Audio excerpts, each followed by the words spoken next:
This is Living Wage Week and I'm supporting the campaign for living wage. 1 in 4 working people in Rhondda and Taff and in Pontypridd do not earn a living wage. That means the state has to support low pay by topping it up with benefits. This is a situation that we have to move away from. 7 million families across the UK are in work yet become dependent on state benefits. Tuesday I hosted an event in the Assembly alongside the TUC and trade unions and other Assembly members to call for the establishment of a living wage throughout the United Kingdom and in Wales.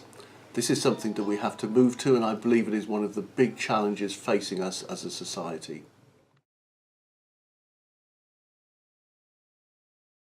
Here are, I think, 4 absolutely key reasons why the living wage is the right thing for us to do.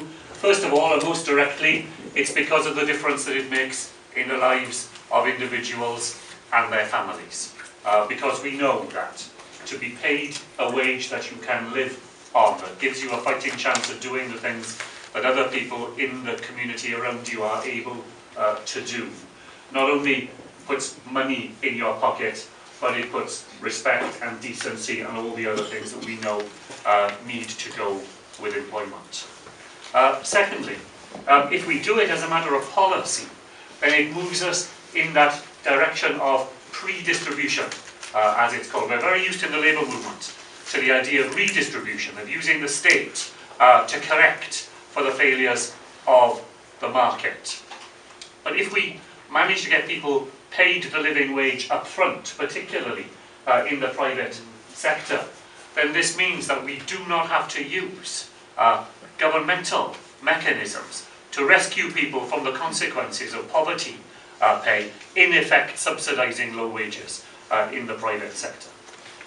Thirdly, and for us here in the Welsh Government, a living wage makes a contribution to our core socialist purpose, which is to create a more equal Wales. Now there are a lot of...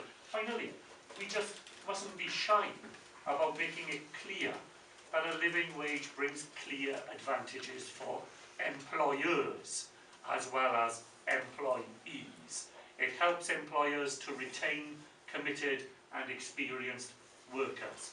It reduces levels of sickness and absenteeism, and it allows employers to obtain a return on investment that they make in training and extending the skills of their workforce. So there is a clear self-interest for employers in this as well.